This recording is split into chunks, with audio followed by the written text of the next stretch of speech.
before we get started, I wanted just to mention one thing real quickly, is that we're also going to be doing these same meetings for the Bryden Gym. So we're just in the very infancy stages of starting that process. But there is a couple of flyers on the black table over here that basically talks about our first Bryden Gym public town hall meeting. So if you're interested in that too, please grab a flyer and we hope to see you there. So like I said, we're here about Isbell Middle School, and what we're really looking for is your vision or your input or your thoughts on what the school should be for our students. Remember, this is a 3 to 4 year process. So literally our third graders are the first ones that will probably be in the new constructed school. So we always have to keep that in mind. So, but we do want to know about the educational programs, the facilities. We want to know about what your vision is on what a classroom should look like, your vision in what type of educational core curriculum programs we should have, so that we can come up with a very well-designed plan for our students so that they have the best opportunities to learn moving forward. So I'm going to introduce my HMC partners here. They are architects of record, and they are here to go through the process of our environmental impact report, which is known as the CEQA process, and so I'll hand it over to Hal. Thank you very much. My name is Hal Hart. I'm an architect with HMC Architects, and with me tonight is Brian Nichols, also an architect and the head of our design department. And Julie Strauss will be joining us momentarily. And the best news about Julie joining us is I think she's going to have pizza and water with her. So it'll be available on the table once we get started. Oh, excuse me.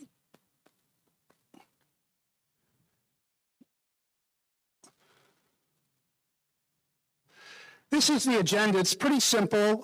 This is kind of a repeat of what a meeting we did last month. It was a community meeting. We didn't reach a lot of people, and we wanted to really get the same message out. So the good news is that the online surveys, if you haven't seen them, that we've gotten out to the community, we finally crossed over 100, so we're getting more feedback on those, and we'll talk about those in a few minutes. What we're going to do is just really present a basic overview of the project at Isbell Middle School.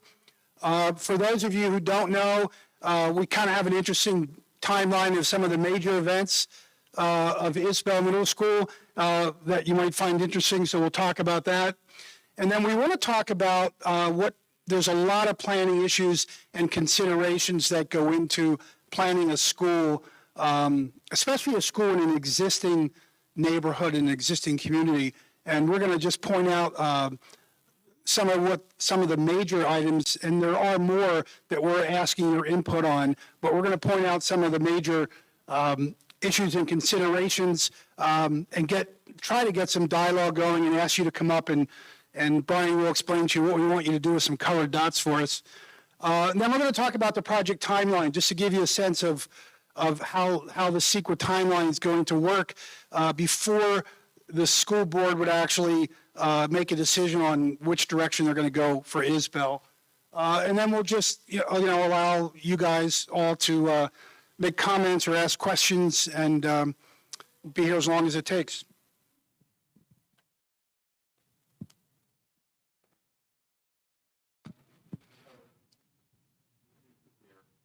Oh, yeah. Yeah, feel free.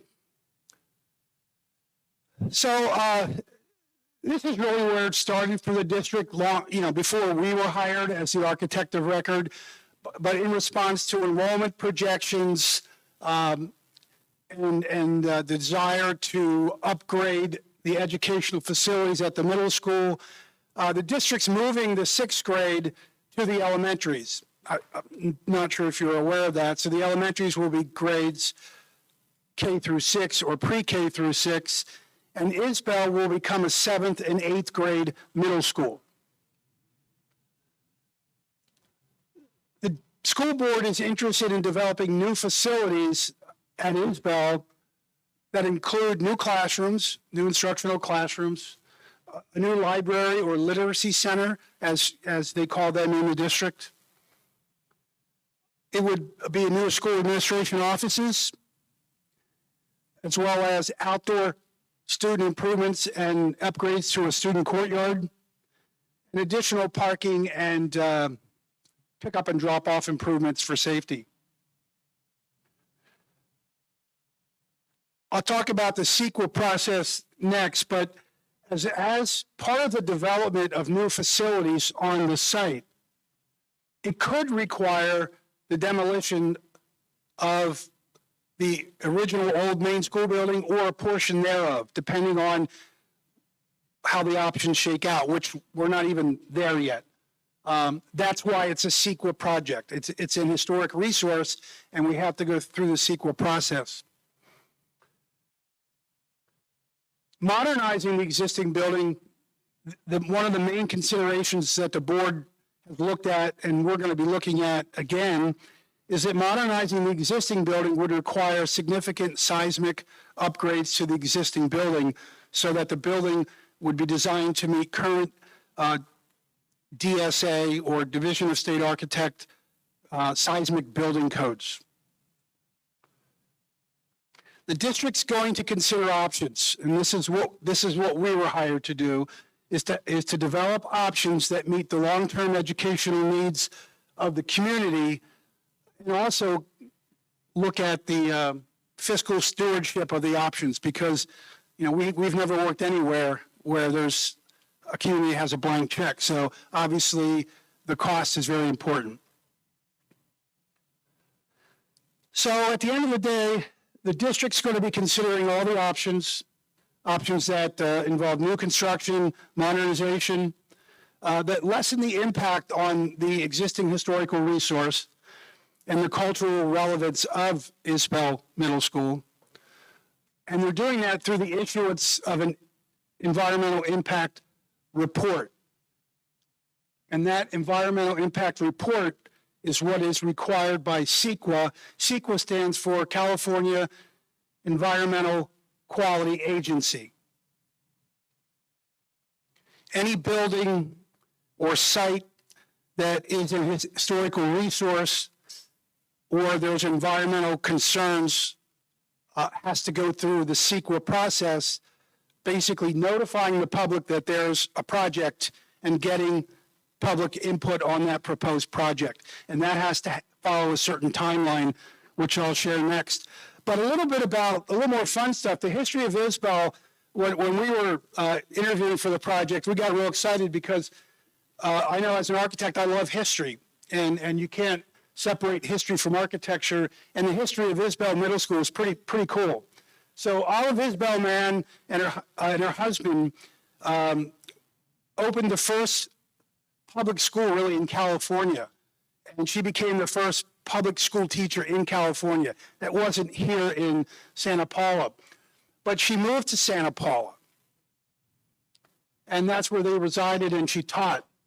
So she's really the first public school initiator in the state of California. That was 1846. Because of her efforts, the Santa Paula community dedicated the Isbell Middle School to her and named it the Isbell Middle School, and that was 1926 when the original building was built. And there's a few pictures back there on the table, and one of them shows the original building. Unfortunately, the original building was like an Italian Renaissance style. If you've seen historic pictures, it was brick. The main portion of the building was brick, and it had some cast stone ornamentation at the main entrances. In 1928, there was a St. Francis Dam disaster. So the dam broke, and there were some pictures of that as well back there, and it flooded the community. It did significant damage to the school. I think the water was up to the windows, et cetera. So the building had to be cleaned up and refreshed just 2 years after it was built. Then in 1933, not a significant event as much as it was in some other communities like Long Beach, but the Long Beach earthquake hit in 1933. A lot of people were killed, injured, it damaged buildings, and that triggered basically the, what am I looking for? The what? Field Act, I'm sorry, I drew a blank. It triggered what they call the Field Act, which became a requirement of all school districts to update schools to meet seismic safety requirements as of 1933. Seismic renovations were done to the building, and what they were kind of worried about was the brick. You know, if there was a shaking motion, the brick could fall loose and fall off the building and injure people as they were fleeing the building. Chimneys, you know, high chimneys, brick could fall off. The ornamentation at the entrances, the stone columns could detach and fall off. So the building was really simplified in its design. It was stuccoed, so the brick we believe the brick's concealed behind the stucco, so that's a monolithic mass instead of individual bricks.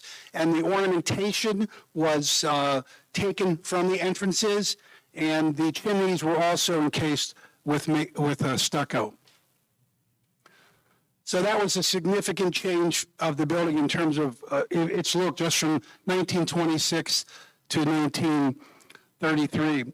The cafeteria was added as a standalone building in 1956, and then in 1988, the clock tower was added to the back of the building, and the original windows were replaced on the entire building.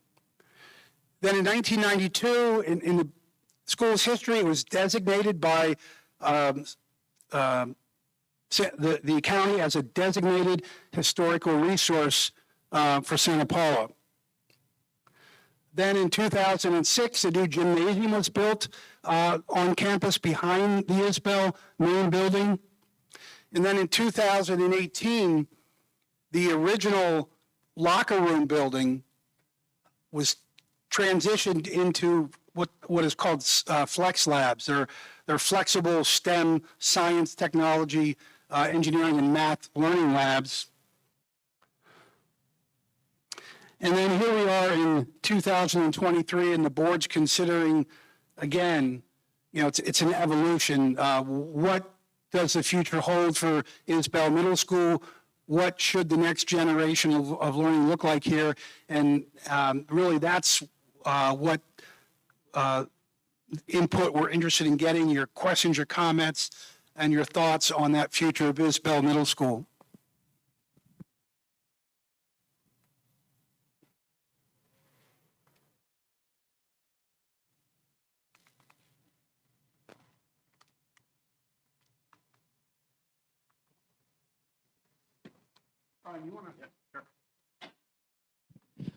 So like, as Hal was saying, what we really want tonight is it's kind of more of a fact-finding mission on our end. So we haven't really designed anything yet.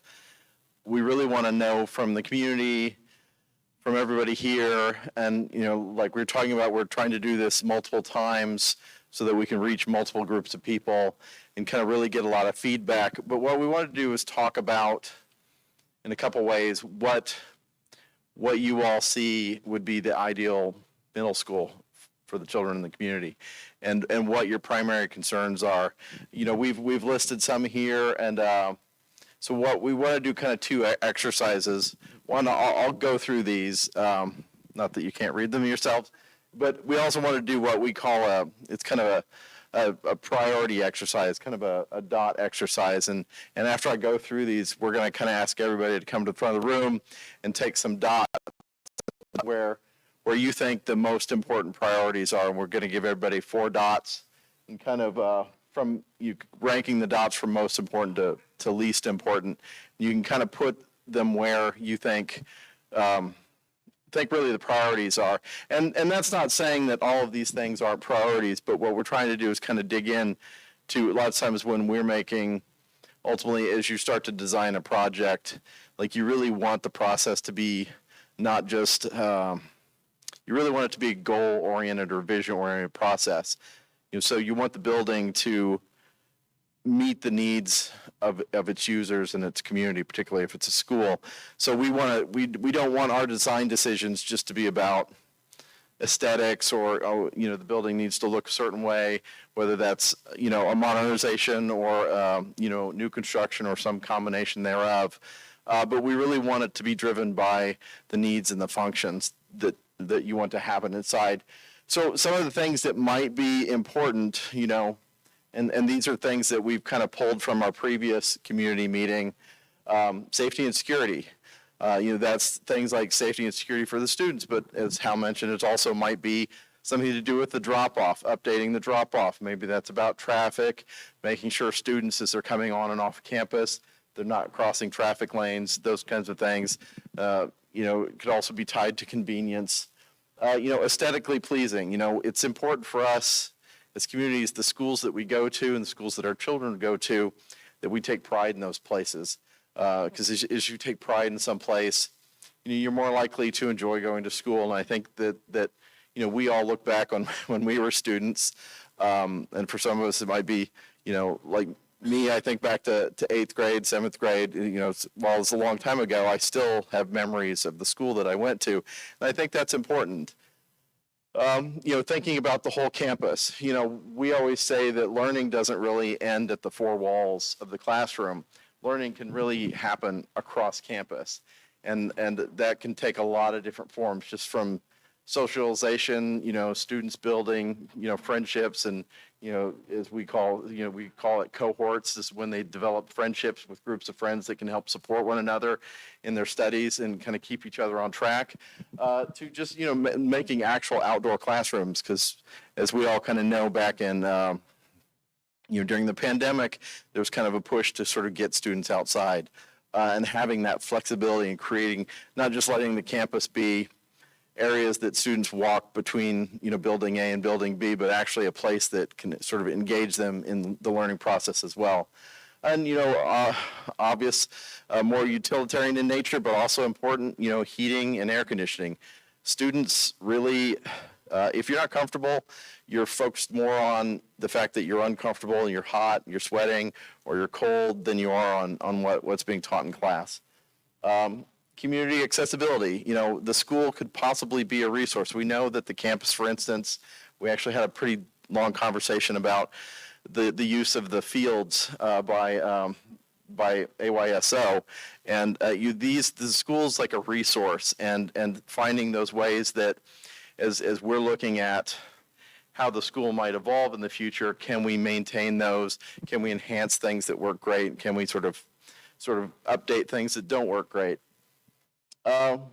Functional, flexible education, spaces for education. When you look at a classroom, and this is a question we want to ask you all tonight, what do you think a classroom, a sort of a future-focused classroom would be?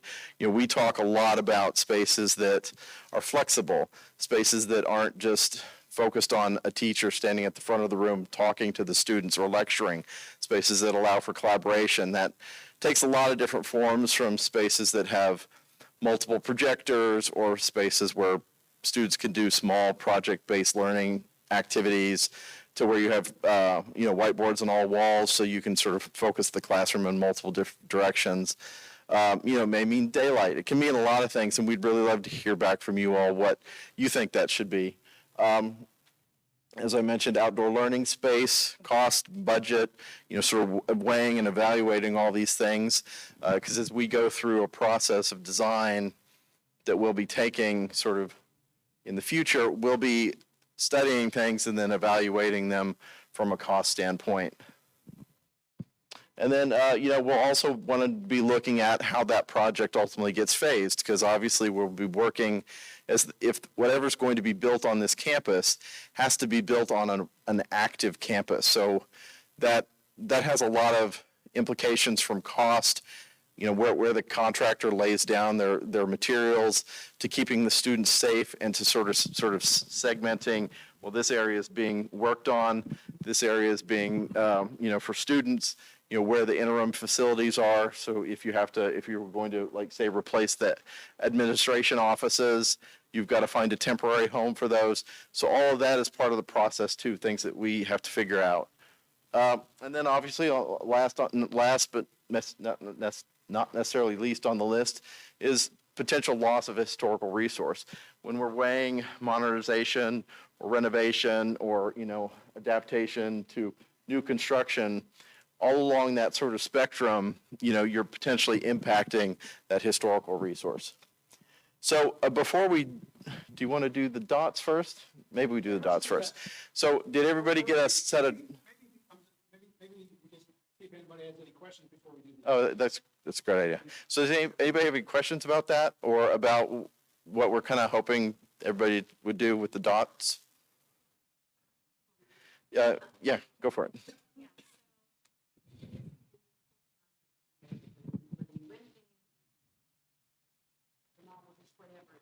Oh.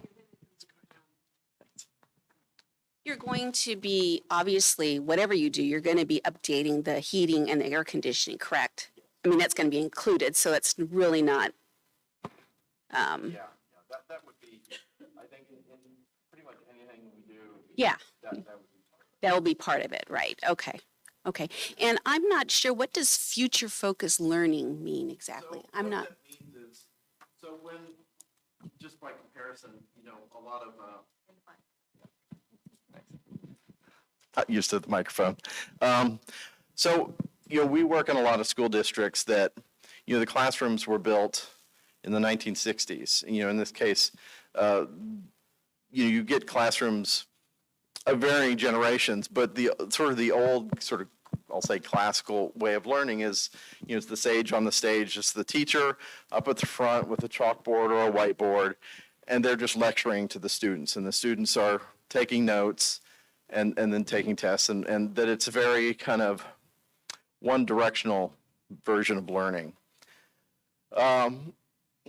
That now there's nothing wrong with that, but people are starting to sort of do more in the classroom, and they might say this was a classroom, and we might have a project or a discussion, and we might say circle the chairs and we might talk, or like we've read a book or something like that, or say we might break everybody up into small groups, and you guys will group up, and you guys talk about this, and you come back, and then we'll come back together as a big group. Sometimes it uses technology. You'll see classrooms with, instead of just a single projector on the main wall, we'll put one on, like a short throw projector on the whiteboard on each wall, so students can plug their Chromebooks in, and like 4 of them can sit around and work on something on a screen that they all share. So there's a lot of it's a blend of technology, and you guys can jump in too, a blend of technology and just sort of different methodologies to sort of teaching and learning. There's a real movement towards project-based learning or hands-on learning, where the kids are doing more projects. It's dirtier in the classrooms. A lot of teachers want sinks because they're doing more projects. Like, I know my daughters, I have a 3rd grader, and they recently read a book, and they read this book as a class, and then they had to build a float that signified for them what was the most important or significant aspect of the book. And then they had to do a presentation. So then everybody got up and, talked about their float and how they, what materials they used. They also were moving more towards science, technology, engineering, and math. So there's maker spaces where you might go in and like tinker, and the smaller grades might have more Legos, or they're building, little robots, and they're programming these robots. So it's more of that project-based hands-on learning, as opposed to when I went to school and I sat in a desk, looked at the front all day long, and that's what we did, right? Or there's also like collaboration. So you want to be able to put your desks together and do a small group. Or if you have, some kids who need some additional instruction, the teacher can gather them in a, area, and she still has a whiteboard, she or he still has a whiteboard on that wall. There's the idea of a 360 classroom. So you can teach on any wall in the classroom. And you can write on them, you can project on them, so that you can, and that's really where we're going. Future focused, it's very flexible, and you can learn anywhere. Yeah, I think that's right, Julie. And I just want to add one last thing to that. And, it's from the 1960s, as Brian mentioned, or even 26 when the original old school was built. One of the things that educational research has learned over time is that when schools were built in the old method, if you will, it was the sage on the stage, or basically the notion that every student learns the same thing the same way at the same time. And educational research, and some of that's external forces and society, et cetera, but we know that that's not true. We know that some students are tactile learners and some students aren't. And we know that some students learn better in smaller groups versus large groups, et cetera. So that's why the sort of future focus basically means a school that's flexible to allow teachers the opportunity to meet students where they are and have facilities that allow the building and the classrooms to flex so that each student who has different needs gets their needs met. I think you had a, oh, okay, thank you. Yeah, and I think the flip side of the coin is the teachers, is that these kinds of classrooms give teachers flexibility, like say if we're teachers, you might have one way that you connect with your students and I might have a way I connect with my students. And that may be flexible furniture, chairs and tables on wheels that can move around. And so those are the kinds of things that we're interested in, see if there's anything that sort of jumps in your all's heads about what you think a classroom should be. But a classroom all of that can happen in the current historical buildings that we have. You don't have to tear down that structure to do that classroom. They do it all over the nation in historical buildings, and kids learn in all different settings. I don't see why pushing to demolish that building to build the kind of classroom you're talking about. You can do that kind of classroom with what we've got there and, amend it, but I don't think that the classroom discussion. I'm one of the group that not only was born here, raised here, went to school there, taught there, my dad taught there, my kids went there too. And there's some things about the old building that are so unique that you won't replace them. Any other building you build will not be like that. And part of it is all the windows. When you go there as a kid, there's something about the high ceilings, the wood floors, and all the windows that makes you feel like it's bigger than the room really is. You go into a portable, they're a hot box without air conditioning too. They're worse.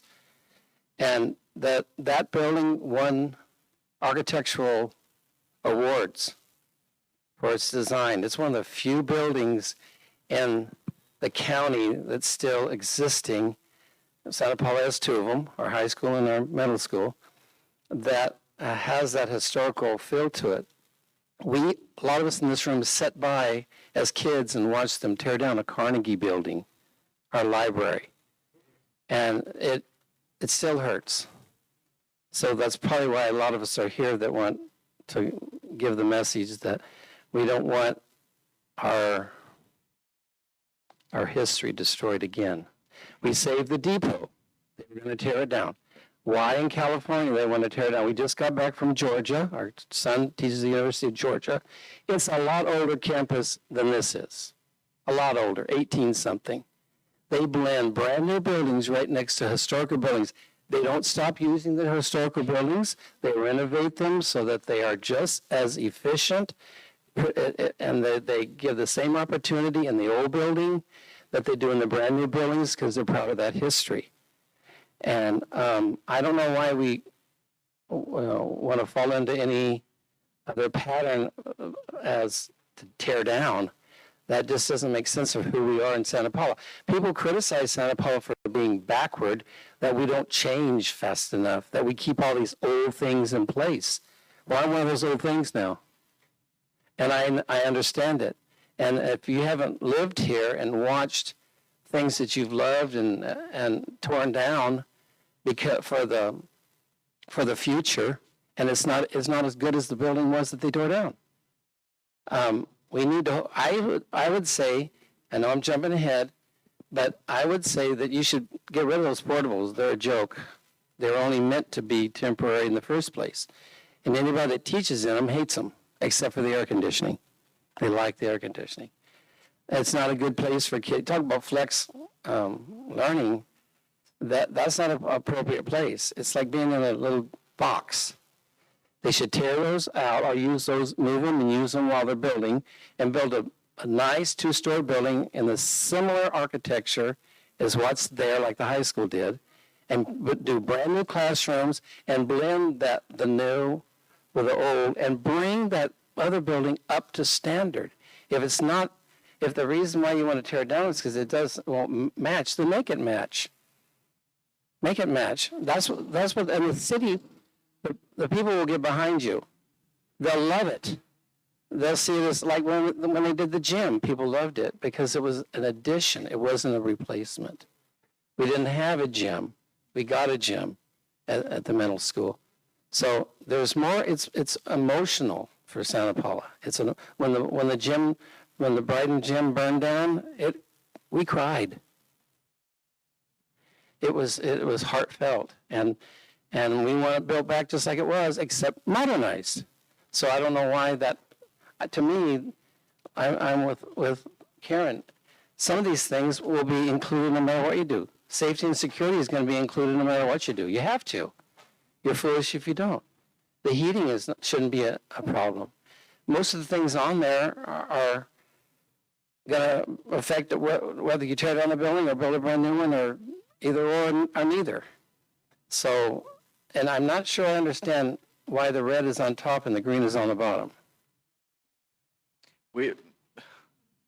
So I'll say that the questions we're trying to ask are kind of independent of whether it's new, renovated, modernized. We're just wanting to sort of get input of when you guys look at a classroom, whether it's in the existing building or like or at any building, any classroom on that, or any learning environment on the campus, what would you all like to see? That's kind of the feedback that we want. And as far as some of the red to the order of dots, that was just the way the dots came in the package, and we wanted to keep it as simple as possible. So which is the most important and which is the least important? The most important is red and least important is blue, just the order there on the piece of paper. Yeah. Did you want to? Yeah, I just wanted to say that before I came to California, I practiced architecture on the East Coast, where I was born and raised. So, I totally understand the historic architecture, and I've certainly renovated my share of historic buildings in my career. And there are considerations with that, and that's all we're looking at is, we're working with the leadership team in the district to try to develop devoid of whether it's new or existing, let's put that off the table. What is the best for the kids in Santa Paula for their future? And then once we've sort of developed that framework, those educational specifications, like you call them, and understand what the community's priorities are, then we're going to look at that in multiple ways. New construction, modernization, and see whether are there compromises. How much does it cost? We can do this, and this, but we can't do that with a modernization. And we don't know what that is yet because we haven't designed it. But at the end of the day, there'll be multiple solutions that include demolition of the existing building or a portion thereof, modernization of the existing, which is a requirement of CEQA. How can we take all of those ed specs, how can we take all the things that are important and make it work in the existing building? And when we do that, we have to bring it up to code, including seismic improvements, and how much does that cost? And that's kind of what this whole process is doing. It's vetting these different options and providing information to the school board, who's ultimately going to make the decision on which option. And I think, obviously, the reason they're having community meetings is they want your input. So, we have over 100 community surveys back, and there's, we really encourage you, if you haven't filled it out, to go online, fill it out, and tell your friends, they tell 2 friends, and so forth. And we'd love to have, next month, we want to share with the school board at an update, maybe some early concepts of different ideas, and you'll see those as a community further down the road. But we want to share some ideas with the board, and we want to share with the board the community feedback, and we think that's really important. This is what the community is saying about keeping the building, improving it, what are the most important items to them. And so the more input we get from the community, the better.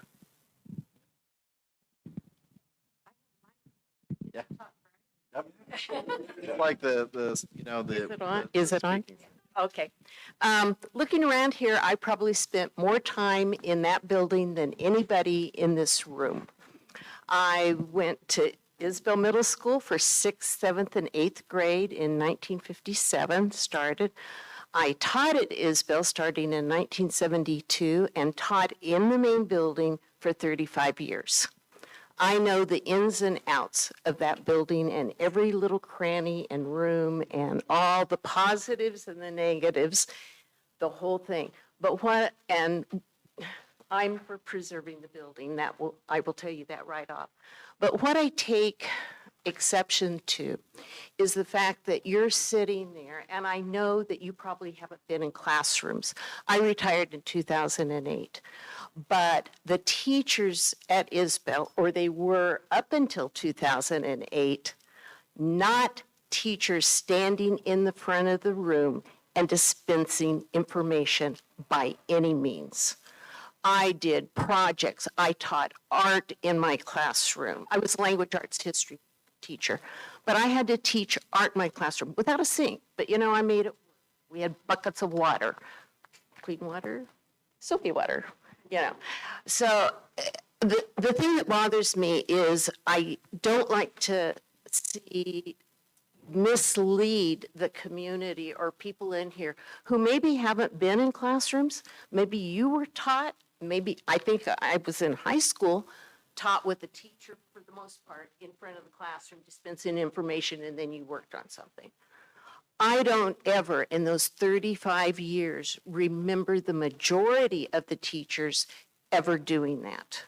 We did projects. We did all the things that you're talking about that your child is doing in 3rd grade. We did at Isbell. Now, true, we didn't have whiteboards around the room. We didn't always have the technology or whatever, but we still did those things. So I don't like misrepresenting the fact that, or not the fact, the idea that you're telling people that teachers will no longer stand up in front of the room and dispense information, because they're not now.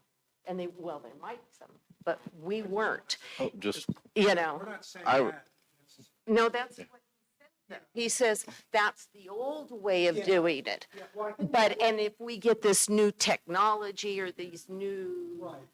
sections or these new parts that will widen the opportunities for children and stuff, I think we did a darn good job with it all those years. and I guess. And there my- were not teachers standing up in the front of the room And- dispensing information. And I apologize but I guess my question would be, so you were doing all of those things. Is there anything in that room, or if we're renovating or building a new classroom or building a building next door, what could be in the classroom that would have made your job easier, or you would have And loved to have seen? I agree with you. That's what I'd like to hear. I yeah. retired Yeah. because there was no air conditioning.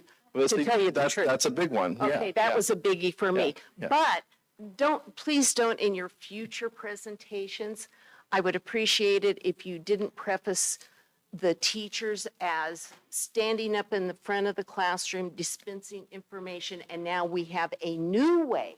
Suddenly we have a new way. Oh no, if you've been in education long enough, it just keeps coming around and around. 2 years your principal says, I want project, or I was never told to stand in front of my classroom and just dispense information. You're going to do The point small groups, but- the point that Brian and I were trying to make is that the school was originally designed for that rote method of teaching, because that's back in, 1930s or whatever, that's what they did. We know that's changed. I don't know that they did.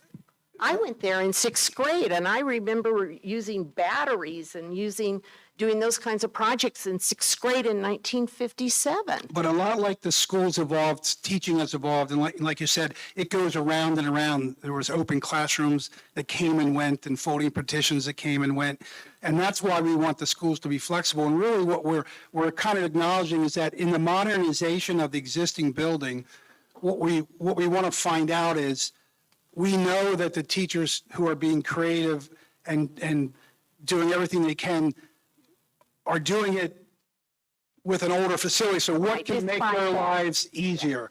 I just object Yeah. to the preface. Sure. The preface, not the idea. Yeah. That, would it be wonderful to have all the things that you're talking about? Oh, yeah.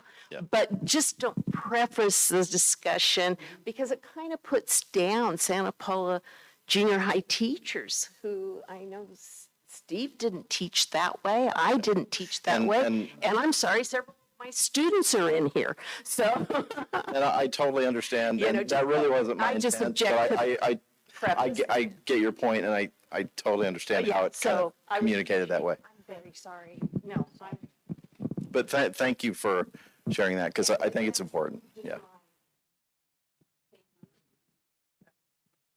I too come from a historical site. I'm probably two people in here that represent the classified staff.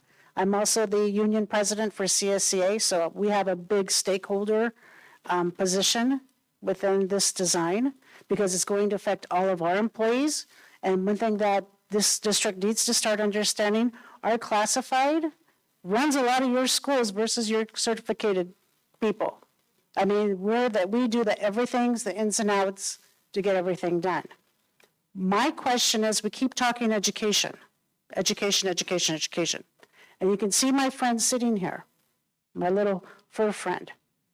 Where is our wellness center? I don't hear nothing about a wellness center. I don't hear anything about expanding those kind of supports for students. Because, I mean, I don't know about you guys, but Santa Paula Unified Middle School and High School is in a crisis. I mean, if anybody got the parent score today, Santa Paula High School today was in a crisis, big time. So we need to really focus, yes, absolutely support education, absolutely. However, how does the emotional and support go to support in this design? Because I can advocate right now for Bianca Lopez. And I just came from the equity convention that was at VCOE 2 weeks ago. I went to their wellness workshop. I thought it was amazing because our Isabel students and our Santa Paula high schools represented that aspect to say why a wellness center is important. And one thing Ms. Lopez said, she wishes her wellness center is bigger than what she has. Because if this projected plan here says 700 students are coming in, we're gonna need probably a wellness center as big as this room to support those stuff, because at the high school, we have maybe a closet. Thank you, Ms. Gabriela. We have a closet to support 1,800 students. And unfortunately, our wellness coordinator, sometimes not on campus. So guess who all the kids come out to hang out with? Mr. Lieutenant, Miss Justice, and Miss Alani, because they're missing that support. So please, in this design, please consider that aspect of the students, because our kids are in crisis.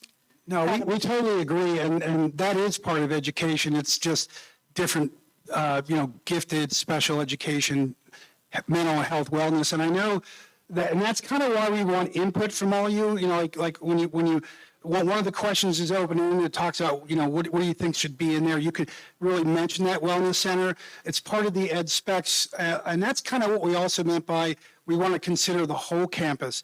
We're looking at even things, buildings that are existing that we're really not involved with, like the gym and the flex labs and some of the portable buildings. We're trying to look at what the needs are. For example, I know there's a wellness center at Isbell, and it recently opened, and it's rather nice. Is it large enough? I don't know. And, that should surface as we're going through our ed spec process. And as we consider, quote, the whole building, maybe that wellness center gets turned into something else, and there's a new wellness center that's larger and in a better location. But no, absolutely, we're considering. I really think we're trying to consider, all the needs from the school, from regular education to all the special programs and support spaces. Hi, first of all, thank you for being here tonight and having a community event. I think that's great that you're asking for input at all, so thank you. I wanted to ask about the category of the community accessibility, and I am wondering if there's going to be, because there's a big new movement happening, like even in LA Unified, like community school parks, where there's after-hours access to the community, because when these spaces were built a long time ago, kids could play after school and on weekends. And right now, we know that physical activity is really good, talking about mental health. There's a tie-in with mental health and wellness, and also a sense of belonging and connectivity. I object to the perspective that it is, I think it increases safety and security, because you create a culture where people know each other more, where neighbors meet each other. Whereas when you close off the community, then all of a sudden it seems dangerous. Oh yeah, you can't go in there, it's fenced. So I'd like to stress that. And if you can't walk to a park within 10 minutes, you're not gonna walk. So anyway, something to consider if there's a way you could open up fields, and not only fields, but blacktop, especially like for basketball, for the community to use, and where everybody can create a healthy society and community. Thank you. Thank you.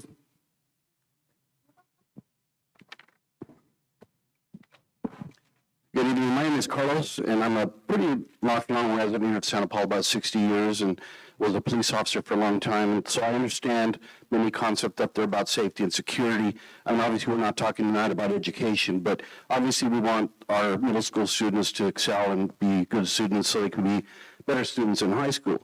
The concern, obviously, that comes up on this process because of the building, as it appears up there, is the modern heating and air conditioning, because many times in the last few years, we experience heat days, and the students have to go home, so they miss out on learning.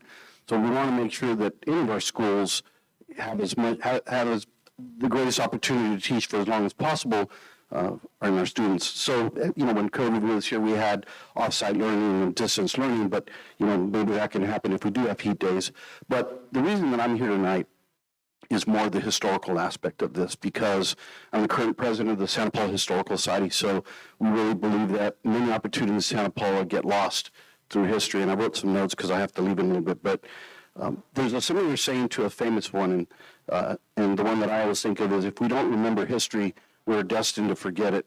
The Isabel School built in 26 survived not only the aftermath of the St. Francis Dam collapse, but also withstood numerous earthquakes, and even there was a fire, I don't remember if it was arson in the 60s. Isabel School has been and continues to be an inspiration and recognizable icon in Santa Paula.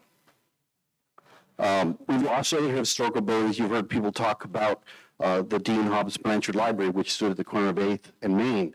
And who knows if at that time, if they had a town hall like this or public comments where people objected to it and it was torn down, and it's just awful. Those Carnegie-style buildings exist. Oxnard, Paso Robles, they still exist, and we lost ours. So that was a shame. And part of the reason for that is because when the Safeway burned on 8th Street, which is a grocery store, when they tore down the Dean Hobbs Blanchard Library, they had students and librarians carrying the books across the street to the library, which now is the Blanchard Library. It's a nice building, but it certainly doesn't match up to the Dean Hobbs Blanchard Library. We've also lost recently the Brighton Gym, and there was a proposed relocation of the City Hall facilities, and that would have been awful. Even though the City Hall was built in '57, where they were going to move it was going to be an industrial area. So sometimes progress is not progress, it's actually forgetting where we came from. Many adults remember Isabel. I used to teach 7th and 8th grades. As Mrs. Fink said, she also experienced 6th, 7th, and 8th grade, and that's when they changed to 6th, 7th, and 8th grade. Now my understanding is they're going to go back to 7th and 8th grade. So again, It's kind of interesting that we're going back to that because change is hard, but sometimes new ways and ideas don't always work, as we've seen. Santa Paula prides itself in its history and uses that ideal to attract visitors, tourists, businesses, and publicity opportunities. We all realize that location, cost, feasibility, attractiveness, and of course, education opportunities, but there should be no reason we cannot save a major portion of the main structure to preserve it for future generations. I'm almost done. Please reconsider the total demolition and instead embrace the concept of preserving and incorporating old and new. If the original Isabel building is found to be unacceptable for occupancy for students, research it for that portion of the building and see if it can be utilized for staff, employees, or even other uses that are just endless. And remember, once you remove or replace or lose a historic building, you'll never replace its history. In fact, you're more inclined to forget it. So thank you very much. Thank you.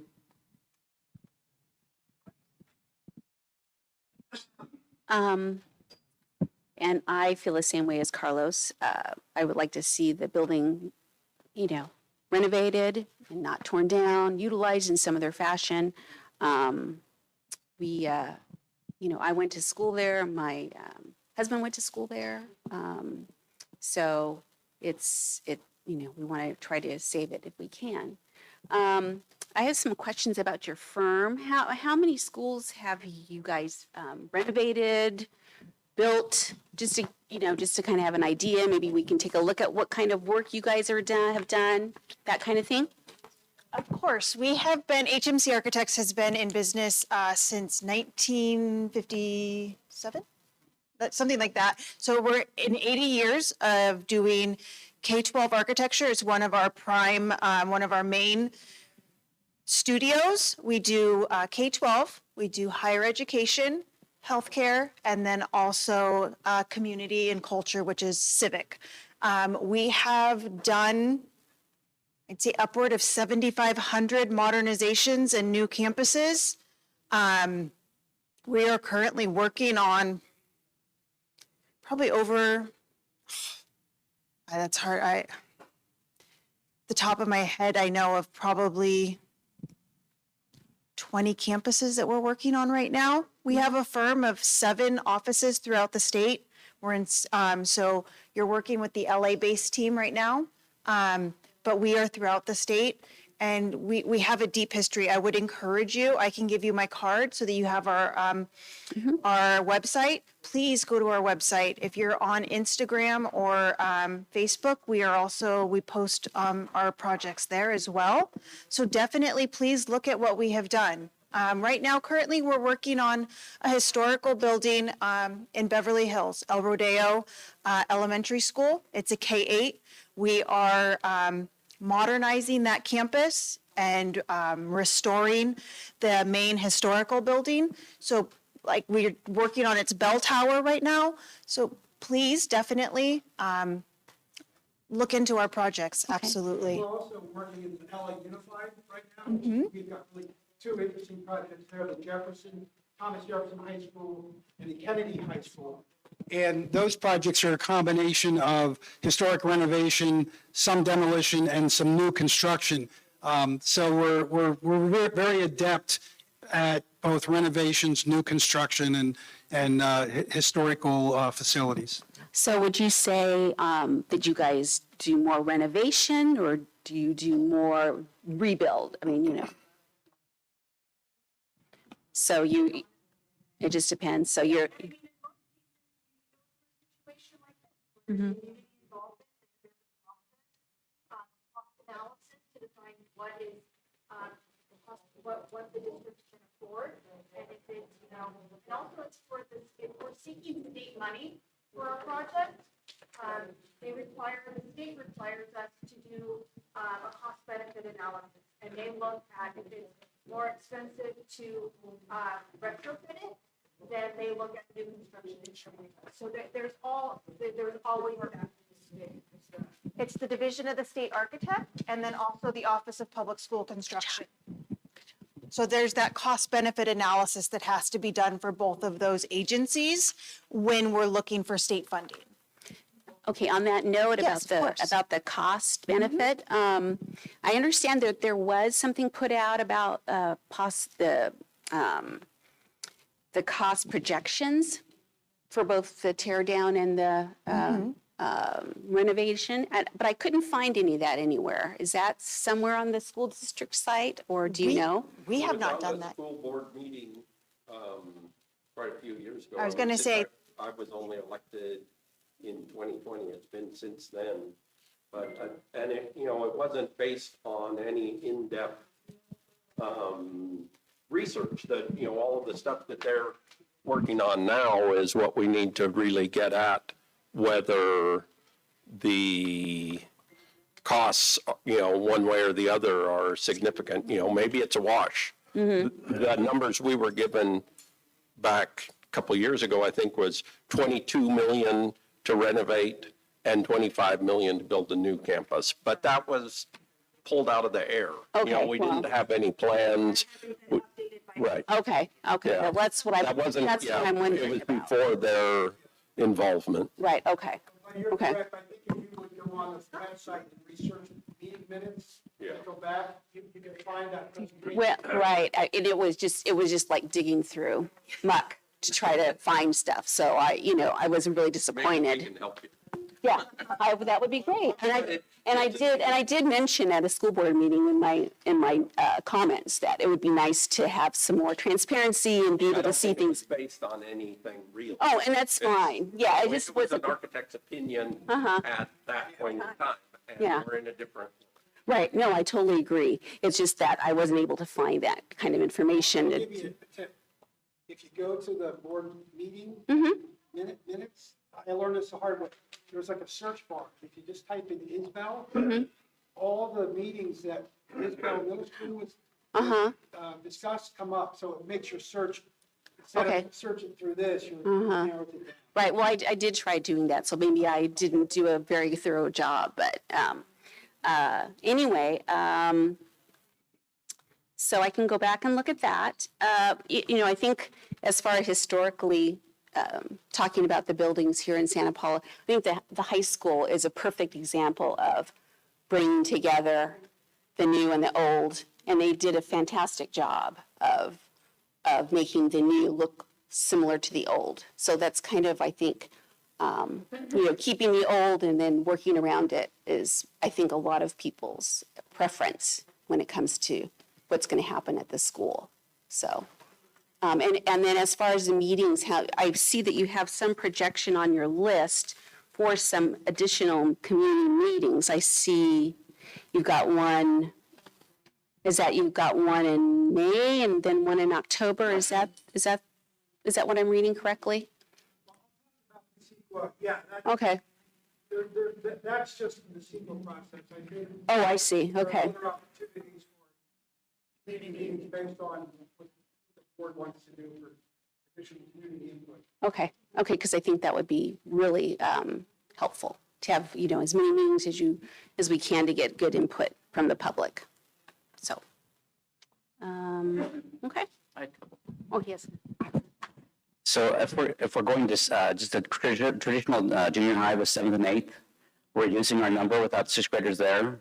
Is there a need for, I know our town is growing, but is there a need for less classrooms since we're not going to have 3 grades there at that point?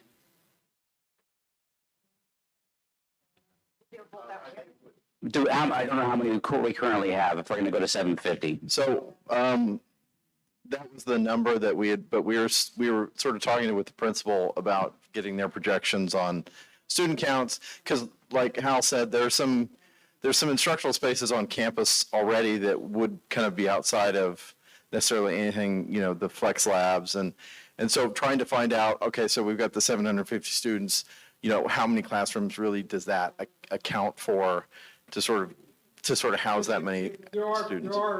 There is student capacity on campus in other buildings.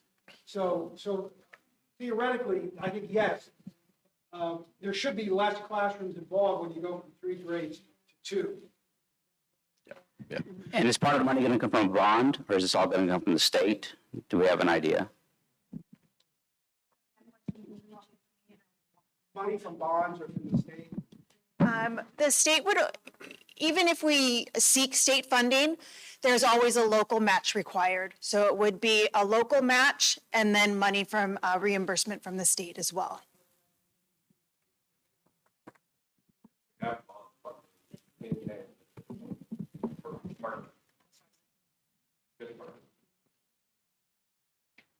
So to answer your earlier question, we don't know how many, the exact number of classrooms that would be needed. That's still part of, like, there's kind of this going on, and there's kind of a similar, like, fact-finding mission happening with the staff and teachers and admin people at campus about, you know, where those numbers really would want to be. And that, we call that programming. I don't know why, but that's kind of the jargon architects use, but we kind of end up making a list of all the spaces and what needs to be in them and how big they are. And so that's kind of happening as well. It's kind of a list of needs. Okay, I was just wondering about the footprint and everything else, if you had to add more or less.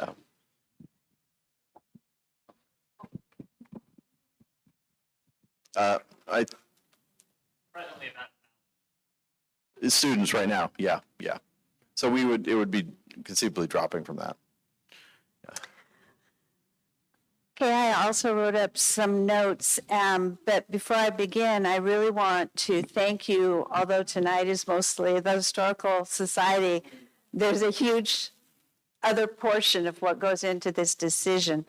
My name's Jerry, and I wanted to thank you, before I go into this, I wanted to thank you for using the similar process that's going to be used with the Bryden Gym, is to open it up to the public to get their input for what they feel is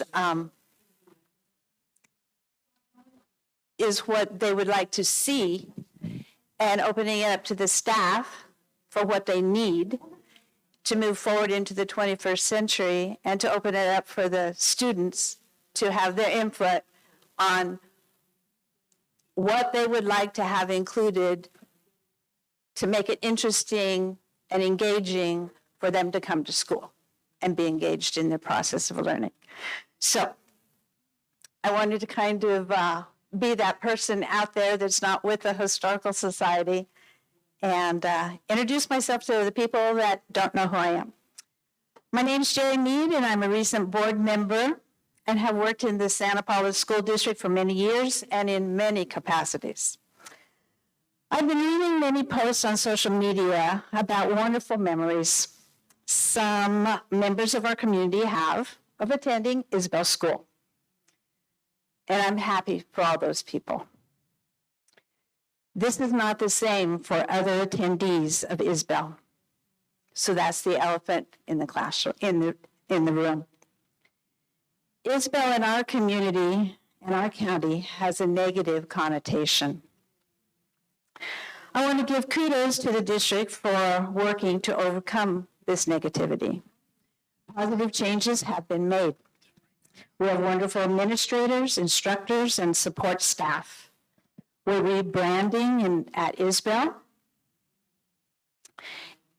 And at Isbell, they have their pathways lead smoothly into the Santa Paula High School. So that's wonderful, preparing for high school. But one of the remaining drawbacks is the outdated and unsafe building that remains. Some of the unsafe features can be fixed, like we've been talking about with modernization, the building, but not all of them.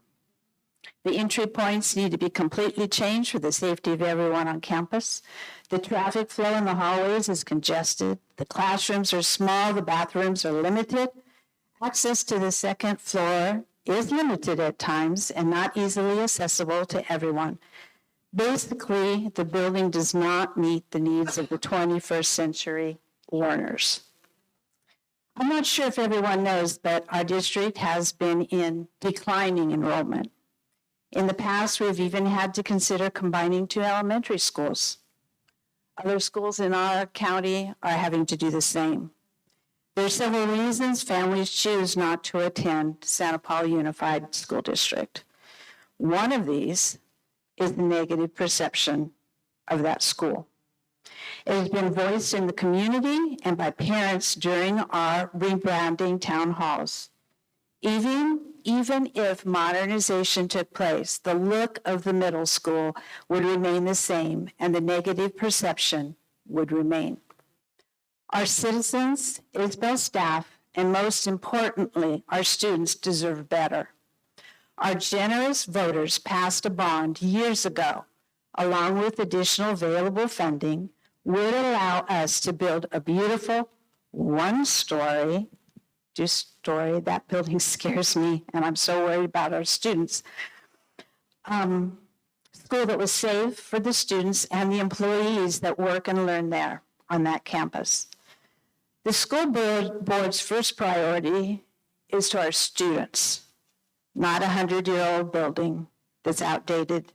We need to provide the best education possible, and I'd really like and hope that the school board members vote to build a brand new 21st century school that the citizens of Santa Paula can be proud of. So I look at it from a totally different point of view. I've taught in this community. My children went there. I've heard the stories. I've lived the life. It's not all rosy, and it has a very bad reputation. We're working very hard in this district to change it. We've made a huge step forward, and I think the one thing that's holding us back is that building.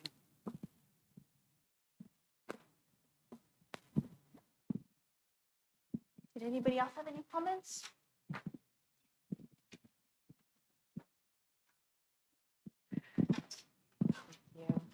Hi, my name is Jennifer, and I am one of the few people here who have children who will be attending Isbell. So I think I'm a voice you haven't heard from yet tonight, and I would like to say that I am one of those parents who have considered taking my children out of the district when we get to 7th grade. It was 6th grade, and now it's 7th. I'm glad to hear that. Because of the reputation at that school. And I think it goes beyond the school, though. It's the culture at the school. It's the students, it's the way they behave, it's the things they get away with, and it's the amount of police calls that go to that school that make me the most uncomfortable. So safety and security are my top concerns at that school. I want to make sure that my children will be safe there. I want to make sure they're safe from bullies in the hallways, but I also want to make sure that they're safe from, unfortunately, what we've seen are some rather horrendous shootings at schools. And I want to make sure my kids are not going to be in a situation where they have no safe place to go. And that's why I do think that a renovation would not touch those issues. I think I want a state-of-the-art school for my children. I want something that they will walk into and feel proud and feel like, wow, my community really cares. They spent a lot of money. This place is beautiful. There's lots of open ceilings and windows, just like we have at the current Isbell, but even newer, even better. I want lots of outdoor space connecting these areas so that they can walk out and be surrounded by nature in between these classes. That's great for mental health. I'd like my students and my children to be able to experience something amazing, and I think this is an opportunity for that. Another big thing I have is whatever we build, I'd like to consider building something LEED certified. I don't think I see anything up there about that. Maybe it's safety, but I want to see recycled materials in the design. I want to see low VOC paint. I want to see my kids being in a healthy environment at school as well, and just taking the lead in our county of, no pun intended, but taking the lead to say, these things are important to our community and they're important to our children. I do value the historical side of it, and it is beautiful. It's hard to deny that. I was a history major at UC Santa Barbara, so I understand, what that means to the community. If there is a way to save that main building and make it administrative, make it some sort of different space that can be used, that would be lovely. But as far as, science buildings, math buildings, I want smart boards in the classroom. I want ways that they can, have like project the stars on the skies in those wellness rooms, like make this thing the most amazing thing these kids are going to walk into. Because frankly, these elementary schools are not cutting it. The high school has gotten a lot better, but we're still thinking of moving to a different district because everything is just so outdated and so run down. And so those are my 2 cents as a parent with children in this district now who will be going to Isbell unless we decide to move, as is the case for a lot of fellow parents. So thank you. Thank you, and that's a voice we need to hear more of, so we appreciate that, and hopefully we can get more input from elementary school parents.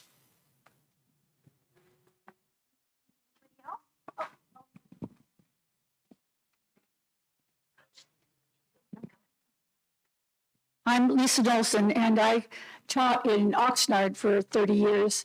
And I was at Haydock at a school for about 3 or 4 years. And then we moved into a brand new school at a junior high. It was a junior high then, brand new.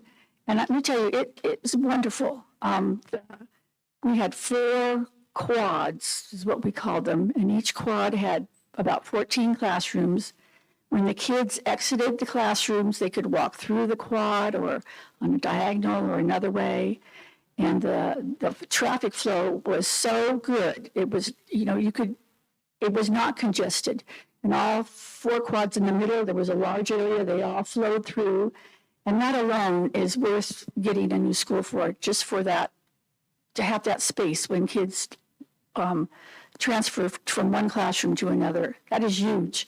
It's not going down a small hallway where it's easy to bump a kid and pull their backpack or whatever. That's a huge reason. And each quad had 2 restrooms for the teachers. It had a restroom for the students. So if a kid had to leave the classroom, they just did not have to go very far to the bathroom. Each quad, you could choose what you wanted within the quad. One quad had an amphitheater, small amphitheater. Another one just had some benches, and one had like 2 rows of amphitheater seating. But you could choose what you wanted. And there was a couple of drinking fountains, 2 or 3 in every quad. When the 6th graders moved to our school, it was easy to kind of isolate them in one of the quads. Between science classrooms and art classrooms, there was a storage area. So they bumped up against each other, and then 2 teachers had immediate access to their supplies. Smart boards, we got those later, but yeah, we have that. We had 2 exits from each classroom too. That was a good thing. And there's some things I want to be sure that they put the lights by the door where the students exit. Those need to be over where the teacher's desk is. I mean, there's some things that need to be taken. The teacher's desk was built in, made to accommodate a computer. Didn't take up a lot of room like the big bulky desks that the teachers have now. There was carpet in the rooms. I don't know what the feeling is on that. On the art rooms, they had floors like this, and in the other rooms, they had carpet. There's a lot of things that you get with a new school, and a lot of choices that you can have for what the community wants. And I loved the school. I loved where I worked, and I loved those 4 quads and how they tied everything together and made it very safe. The windows on the outside of the school, there were no outside windows. They were all just inside the quads. And a lot of safety, like there was only one way you could get in and out of the school. And, when visitors came, they had to go through the office, and that was well planned for. There's a lot of advantages from starting from scratch. A lot of things that cannot just be fixed in the Isbell. I went to Isbell School. I went through the tour when they had that here. I'm very familiar with it, and I think it's a great opportunity, wonderful opportunity for Santa Paula to upgrade and to have a modern school for the kids that are here. So.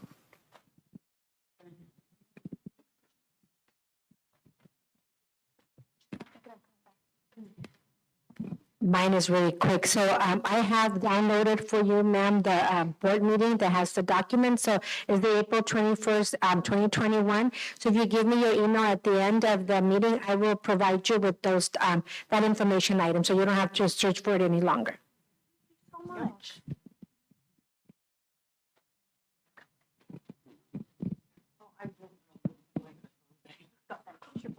Yeah, I do. Junior high teacher voice.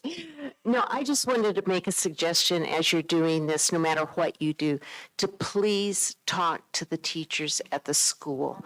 That is a prime duty that you must follow. Because I'll tell you, those windows that you're talking about, there were other windows before that. Because someone chose the windows and those windows didn't give enough air. They were the, what do you call those ones that just louver out a little bit? Well, you know, the building. Yeah, whatever those ones are that only open that much, and everybody was dying because nobody could get any air because nothing was air conditioned. But nobody asked the teachers, hey, what windows out of all these would be best? Or, I mean, whether you renovate this or whether you tear it down into whatever, I think you need to talk to people who have worked there, people who are familiar with that building.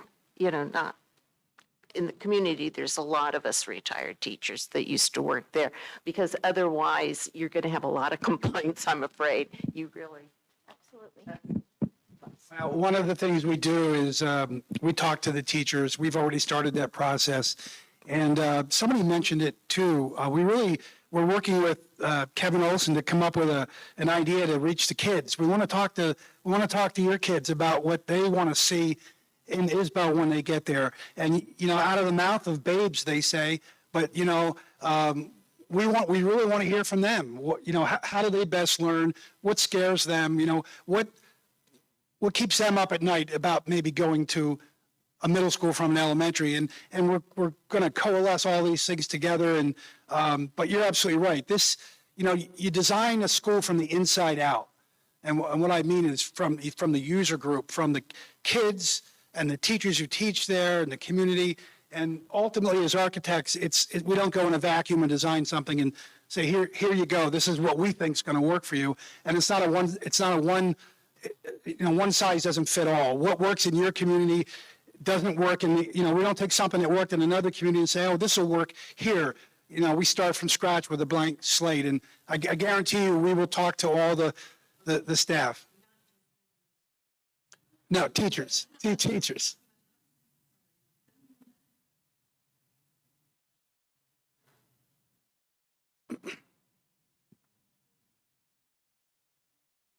What's that?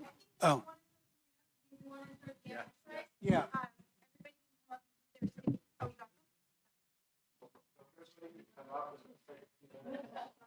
And I'll even give you anybody a marker if you want to add anything. Yeah, and while you're doing that, I just wanted to point out on the screen, you can see, I believe that if you haven't seen this handout for this, it's been on the website. I think there are flyers back here. This is a QR code to a community survey. There'll probably be another community survey as we get a little further in the process, asking you specific questions about what you like about certain options. But this is really a fact-finding survey that really is going to allow us to share some good information with the school board. So if you could complete the survey, it's 7 or 8 questions, that would be much appreciated.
Can we read them too? Now, do you want to try? Oh, I think you can do it. It kind of looks like Ink Boy, doesn't it? Look, they have it in Spanish. You can read it.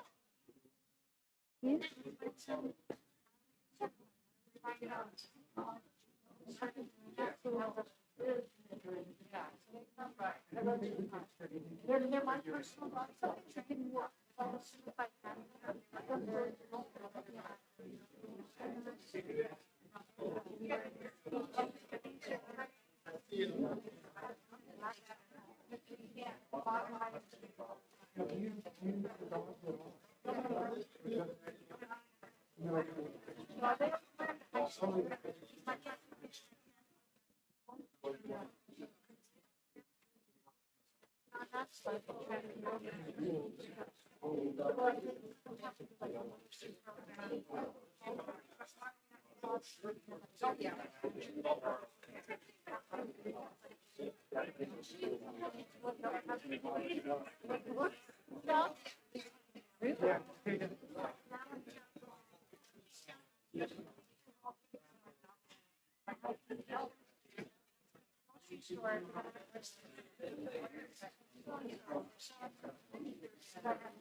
He's here back.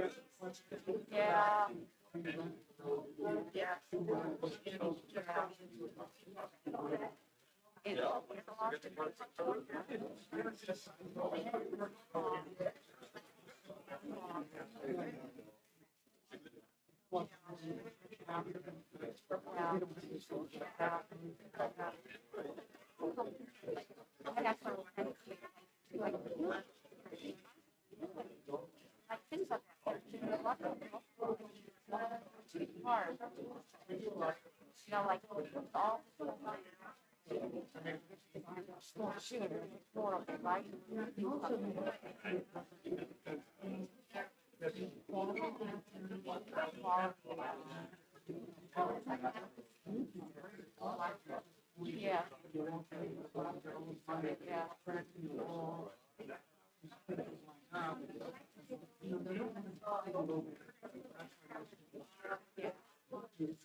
Oh, yeah. I'll talk to somebody later. Putting out the bid, a little bidder. Yeah, that may be very expensive. No, I. Oh. Environmental science lab.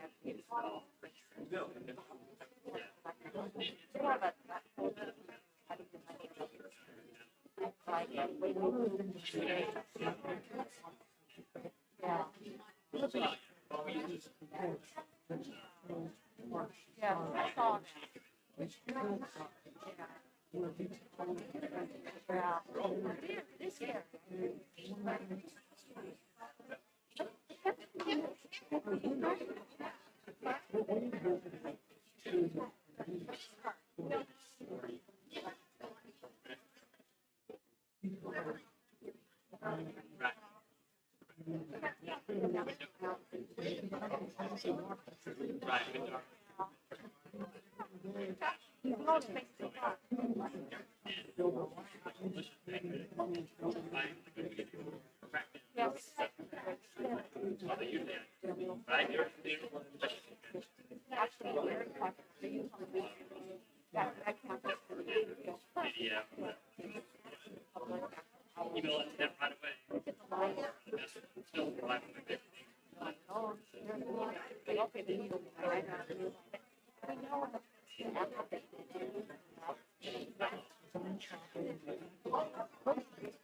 Yeah. But then you're not going to have to family members unless you're bringing people. I mean, My first school project I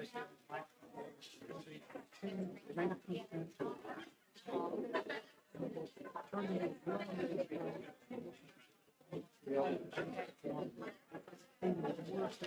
right, okay,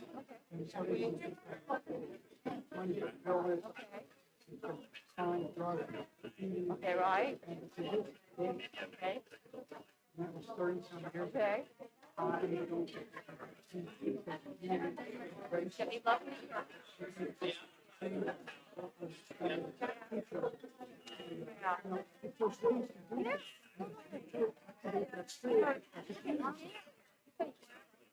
You open up, the playground. Yeah. It's called Carter.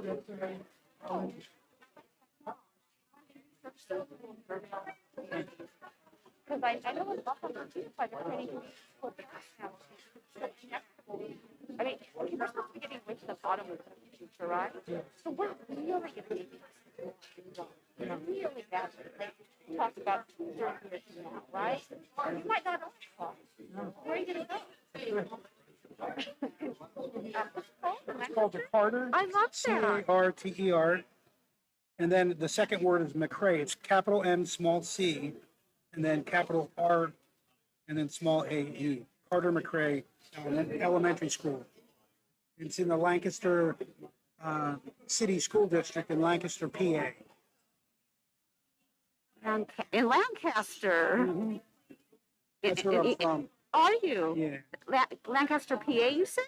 Lancaster, Pennsylvania. Oh, Yep, not okay, Lancaster, got it. California. Oh, not Lancaster, California. So Okay. it's about an hour and a half Okay, outside but I of can look Philly. at it on Google Maps. I can look Yeah. it on Google Maps. So, and it was considered like, you said there was always fear, but that, Because of the neighborhood. was it a rough neighborhood? Oh, yeah. I actually lived in my early life, walked down the street, and it was nasty. That's one of my Okay. favorite things now.